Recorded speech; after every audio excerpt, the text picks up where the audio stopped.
안녕하세요, 에듀영의 사이먼입니다. 다양한 영상을 통해서 호주 유학 관련된 정보를 제공을 해드리고 있습니다. 오늘 다뤄볼 주제는요, 퀸즐랜드 아카데미스죠. 특목고라고 흔히들 얘기를 하는 QA 입학에 대해서 설명을 좀 드리려고 합니다.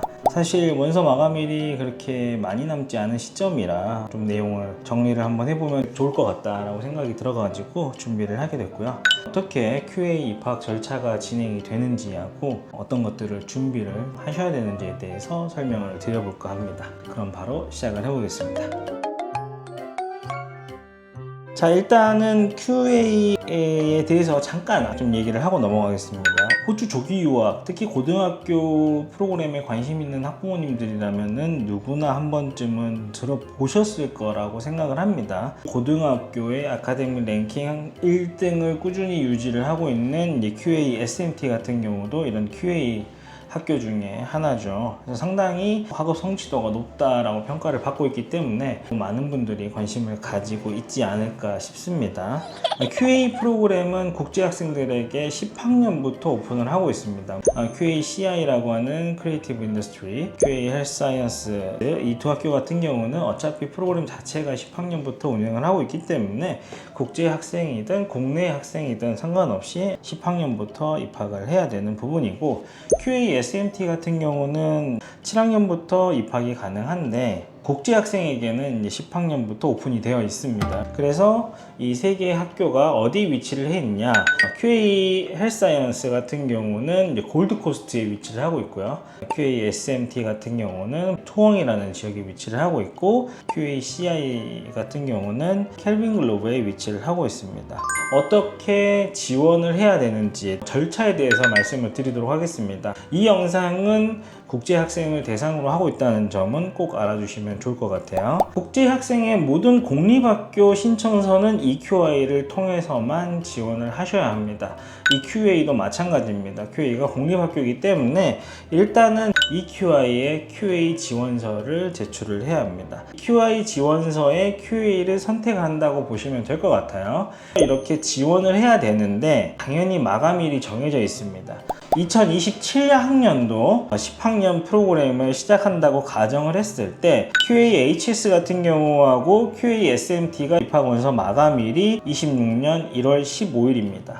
QA-CI 같은 경우는 조금 더 여유롭습니다. 5월 15일로 마감이 됩니다. 자, 그렇다면은 학부모님들께서 이렇게 생각하실 수 있어요. SMT 1월 15일날 지원을 했다가 뭐가 잘 안 되면은 CI를 5월 15일 안에 지원하면 되지 않아? 라고 생각하실 수도 있는데, 사실 EQI에서 그런 것들을 방지하기 위해서 룰을 하나 만들어 놨습니다. QA 신청서는 단 하나의 캠퍼스만 선택해서 지원을 할 수가 있습니다. 만약에 학생이 두 개의 신청서를 넣게 되면은 결국에 한 신청서는 자동으로 철회가 된다는 점 알고 계셔야 할 것 같아요.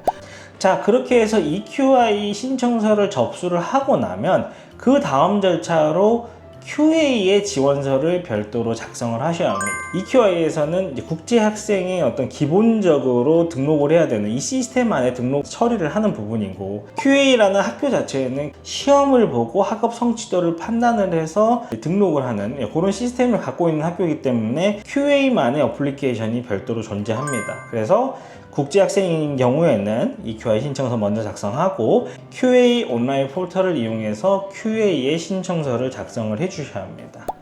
이 QA의 신청서를 작성을 할 때는 신청 비용이 발생을 합니다. 원서 비용은 300불로 책정이 되어 있습니다. 그래서 여기서도 별도의 마감일이 존재합니다. SMT 같은 경우는 26년 2월 12일까지, HS 같은 경우는 26년 2월 27일까지, 그리고 마지막으로 QACI 같은 경우는 6월 5일까지 서브밋을 해야 합니다. 두 개의 데드라인이 다르기 때문에 혼동을 하시면 안 돼요. QA의 원서 마감 날짜만 보고 QA SMT 원서 마감일이 2월 10일이네? 그러면 2월 12일까지 해야지, 막상 원서를 제출을 하게 되면은 원서 마감일이 1월 15일이었는데 안 돼, 이런 상황이 발생을 할 수가 있습니다. 그래서 두 개의 어플리케이션에 대한 원서 데드라인이 다르다 라고 알고 계시면 될 것 같아요. 원서를 서밋을 한 이후에 그 다음에 테스트 관련 안내를 받게 됩니다. 테스트는 각 캠퍼스에서 진행이 됩니다. 현재 지금 예정되어 있는 게 SMT 같은 경우가 2월 27일, HS가 3월 14일, QACI가 6월 20일로 정해져 있어요.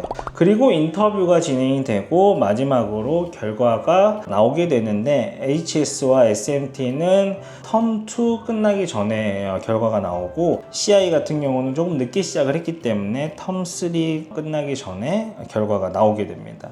그래서 이제 여기서 보면은 몇 가지 질문이 생기죠. 테스트를 한국에서 볼 수 있느냐? 네, 미팅에서 확인을 한 결과 볼 수 있다고 합니다. 이 시험 주관하는 곳에서 일정과 장소를 섭외를 해가지고 학생이 거기서 시험을 볼 수 있게 진행을 한다고 합니다. 그렇기 때문에 한국에 있다라고 하더라도 동일한 시험을 볼 수 있다. 하지만 추가 비용이 발생할 수도 있다라고 해요. 왜냐면은 장소 대관이라든지 인력 사용이라든지 이런 부분들이 들어가기 때문에 추가 비용이 발생될 수 있다. 근데 비용에 대해서는 정확하게 말을 해줄 수가 없다라고 얘기를 했었습니다. 기본적으로 이제 원서를 2번을 내는 거기 때문에 각 원서 단계에서 필요한 내용들이 조금씩은 다릅니다. 물론 공통 분모도 있습니다. 첫 번째 이제 EQI의 원서를 낼 때는 기본적으로 뭐 여권 4번이라든지 뭐 최근 2년간의 성적 증명서, 영문이 필요합니다.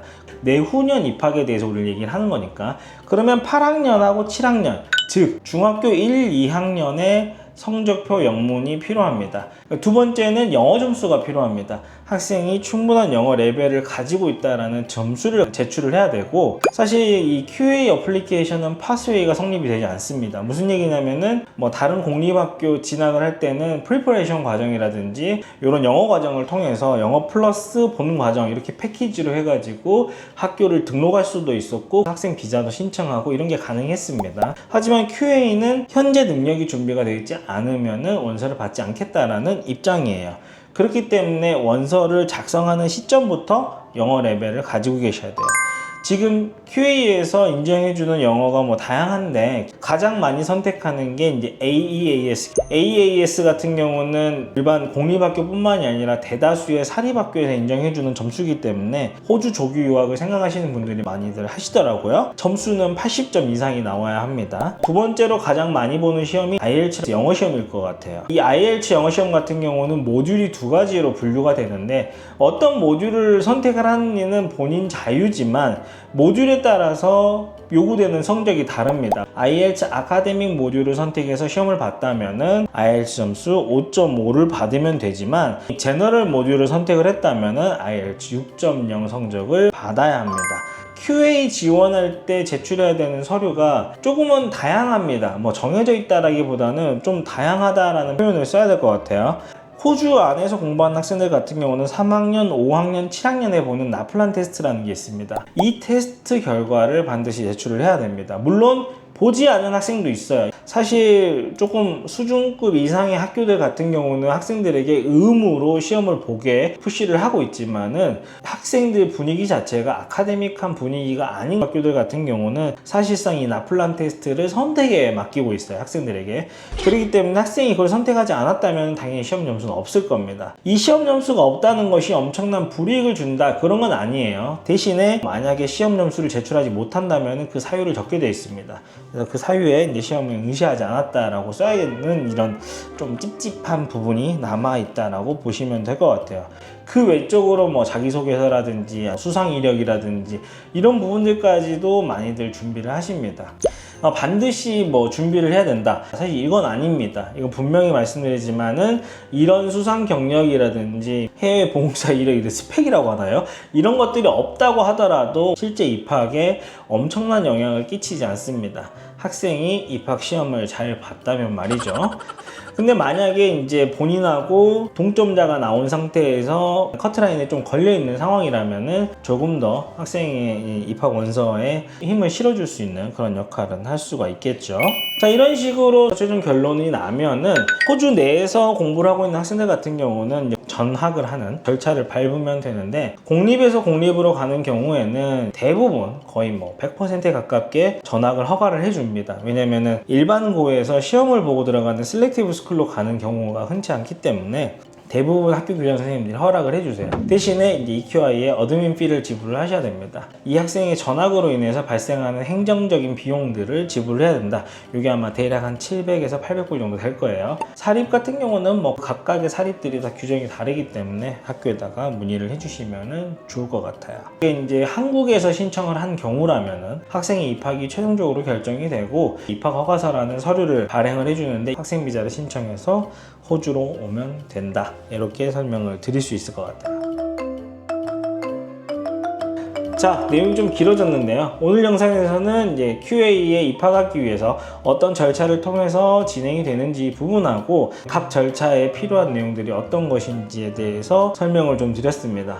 QA 입학에 관심이 많으신 학부모님들께 좀 도움이 됐으면 좋겠습니다. QA 관련된 여담 몇 가지를 말씀을 드리면은 아무래도 SMT가 가장 학업 성취도도 높고 랭킹도 높고 합니다. SMT 같은 경우는 프로그램이 7학년부터 시작을 이미 하고 있기 때문에 7, 8, 9에서 이렇게 끌어오던 학생들이 있어서 10학년에 국제 학생이 갈 수 있는 자리도 좀 부족할 뿐더러 그 자리를 비집고 간 학생들의 어떤 학업 성취도가 높기 때문에 성적이 조금 부족할 경우에는 SMT 같은 경우는 좀 어렵다.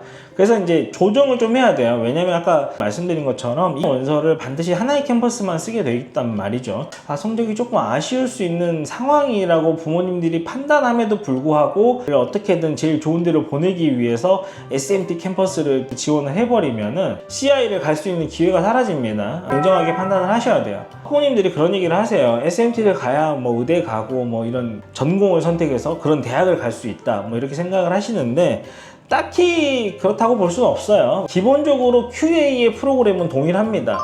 다만 SMT, Creative Industry, Health Science 추가로 이제 학생들에게 더 제공을 해주는 부분들이 조금씩 차이가 있는 부분이지 기본적인 이 커리큘럼은 동일합니다. 그렇기 때문에 CI를 졸업하고도 UQ에서 의대를 진학을 한 경우가 있죠. 뭐 UQ 의대 하면은 이 퀸즐랜드 안에서 가장 높은 수준의 전공이지 않을까 싶어요.